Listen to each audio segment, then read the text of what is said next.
What's up, adventurers? Jeff back with another video.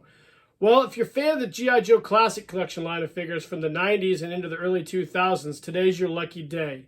We're going to be reviewing what I consider to be the reintroduction of the G.I. Joe Adventure Team into the modern era with 1998's Save the Tiger set. This was a really cool set when it came out, and I had high hopes for it, but sadly it kind of fizzled out. So we're going to take this guy back to the shop and do a cool review of the G.I. Joe Save the Tiger set. Alright guys, so here he is. This is 1998's Save the Tiger set from the G.I. Joe Adventures line. Now, for some of you guys who aren't familiar with this, it's basically based on the Classic Collection G.I. Joe Gen 1 bodies. It was launched in 1998. I believe there was 2 different sets at the time that came out. There would be several that would come out eventually. And I think it was Hasbro's attempt to kind of test the waters of the G.I. Joe Adventure Team line to see if kids would identify with it. I'm not sure how it did at retail.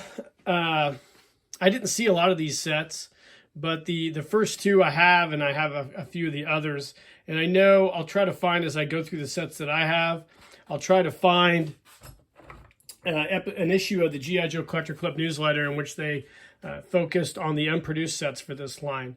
So this line never featured the Adventure Team logo. I added the patch to my particular figure, so they never really embraced the Adventure Team with this, but a lot of the sets that they did do were almost reimagining the probably classic Adventure Team sets like the White Tiger Hunt and the Mummy's Tomb and a few other different ones. So it's a pretty cool figure. Talk about the box first. So the box is the typical Classic Collection style box you would see back in the 90s, the window box, very nicely done, great box art. And you'd see it would say The Adventures of G.I. Joe. On the back, there's a comic. As with most of these, would have a comic on the back telling the story of what's going on. And it would have also the other set, which at the time was G.I. Joe Challenge at Hawk River. Another really cool set we will go over. So the box art's really cool. Cartoon on the back. Nice. Just a nice box. Also commemorates the 35th anniversary of G.I. Joe at the time. Super cool. Go ahead and turn the box around and you can see that. It featured a brand new accessory, this White Tiger, which looks way different than the original version of the G.I. Joe White Tiger set. This is more of a realistic tiger with the radio collar that is removable. The head has some ability to move and the tail moves as well. But it's just a super cool a cat. I think these are pretty collectible. I see a lot of people trying to sell these on eBay, and I think they go pretty well. I just like this. I like this cat with this set. So it's really, really cool. It came with accessories, as was outlined on the top of the box.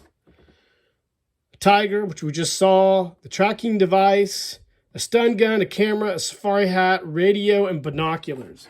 Now, these sets, if you're familiar with them or if you're not familiar with them, would feature gear from different iterations of G.I. Joe. Some would be Hall of Fame gear. Some would be the Action Man line that Hasbro would produce. It would be like a hodgepodge of accessories, kind of like what the Adventure Team did back in the day. So we got this stun gun, which is actually just a repurposed piece of Hall of Fame G.I. Joe tech. It's got the firing missile. This was almost from the light infantry set that Hasbro did for the Hall of Fame line. There used to be a hook that would go on there, but they just released this as is. So that's kind of like a repurposing of these old clunky Hall of Fame gear. You had a brand new mold, a camera mold, which is cool. I think that came from an Action Man line, but I'm not certain. That came with it. Of course, you got the binoculars, which I think also were used in various Classic Collection sets. They just molded them in black. And this radio tracking device unit, which I don't know if this is a brand new mold or not. If it came from an Action Man line, I'm not really sure. They would use this in a few other sets, but it was really cool. It was a neat little addition to this set. The figure itself, as I mentioned earlier, I added the Adventure Team logo to his shirt. It came with a brand new shirt and shorts. I'd never seen those before in previous sets. And a brand new hat. The hat was a new accessory as well. The boots were repurposed from earlier Classic Collection sets like the Australian and the some of the other early Classic Collection sets. Just the standard boot in a new color. It came with a pair of socks. And it came with the Classic Collection dog tag that would be synonymous with most of this line throughout its tenure at retail. No Adventure Team logo, like I mentioned. Now, the coolest thing about this figure was the head sculpt. This was a brand new head sculpt that we got for this line. And aside from the Sergeant Savage Hall of Fame head sculpt, this is one of my favorite head sculpts. It was kind of a new play on what the Adventurers would look like. It was a flocked head, not great flocking, not super long, but it was a really cool, rugged-looking face sculpt, and I really, really liked that. They would do different versions like the Adventure Team. They would have a blonde, a red-haired version, and an African-American version in addition to this dark-haired version figure right here. They would never have beards early on. Later issue figures would have some beards, and later issue figures would actually utilize heads from other G.I. Joe Classic Collection figures. But these early figures used this specific head sculpt for this line, so I really like that. It had the Classic Collection body, which are really good bodies except for the hands. The hands almost felt like a carryover from the Hall of Fame, where they just took the Hall of Fame hands and made them a little more articulated. They're not nearly as giant and clunky as the Hall of Fame hands, but they're not great. That was kind of the downside of these Classic Collection bodies, in my opinion. The hands, they just weren't very articulated. And later on, we'd get the gung-ho grip, which was a little bit better. But that was kind of the downside of Hasbro's foray into the 12-inch market back in the late 90s, early 2000s, were just the shitty hand sculpts.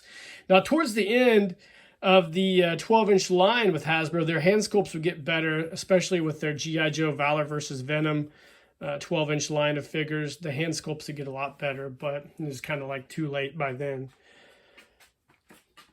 I really liked this set, and I really liked all these sets.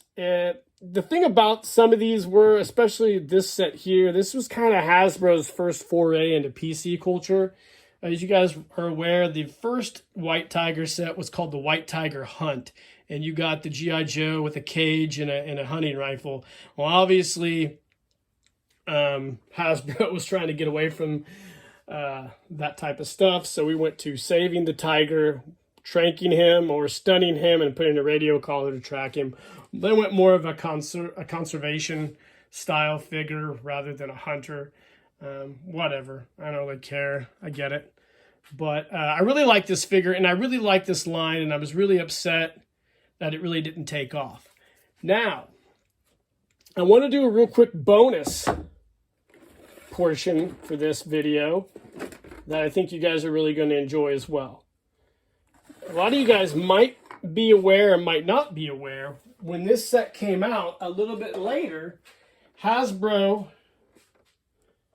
would go on to produce a White Tiger Jeep that went with this set.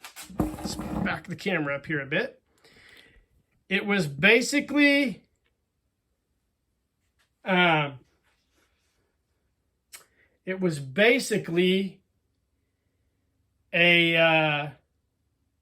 repurposing of the Rhino Jeep from the G.I. Joe Hall of Fame line with a brand new camo deco and a few other deals. So yeah, it's pretty cool. I like this Jeep. I did not buy it at retail when I saw it. I actually bought this a long time ago off eBay. I don't know how hard these are to find. I added the Adventure Team logo to it. It's a mark from Patches of Pride, but it came with a White Tiger decal, the White Tiger license plate front. And it's just, like I said, basically a repurposing of the Hall of Fame Jeep, so you can go out and hunt your White Tiger with a rocket launcher. So I thought that was really cool. That's kind of Hasbro's attempt, like they did back in the 1970s, to repurpose the 5-star Jeep. They repurposed the Rhino for this White Tiger set. So yeah, guys, it's a great line. I'm really sucks that it didn't take off. I think it could have if Hasbro would have done a better job of marketing it, but that was a weird time for 12-inch collectibles. There were so many great ones, and this line just didn't do what I thought it would do. But I really liked it. I'm excited that I have all this stuff. I don't use it very much, but maybe I need to figure out a way to reincorporate these into some photo stories. That being said, I want to know what you guys think of this line. If you have all this stuff, there's a few sets, like I said, that I didn't get later on, but it's a great line and something that I would definitely recommend getting. You can still find these mint in packages for really, really reasonable prices, like under 40 bucks. So you can find them all over eBay, and it'd be a cool figure to get and maybe mod. But yeah, it's a great figure. So this is the G.I. Joe Save the Tiger Classic Collection Review Set from the Adventures of G.I. Joe line. Like and subscribe to the page, share these videos, comment, let me know what you think, and we'll keep moving on down the line with a few of these. And until next time, guys, keep living the adventure, and cheers.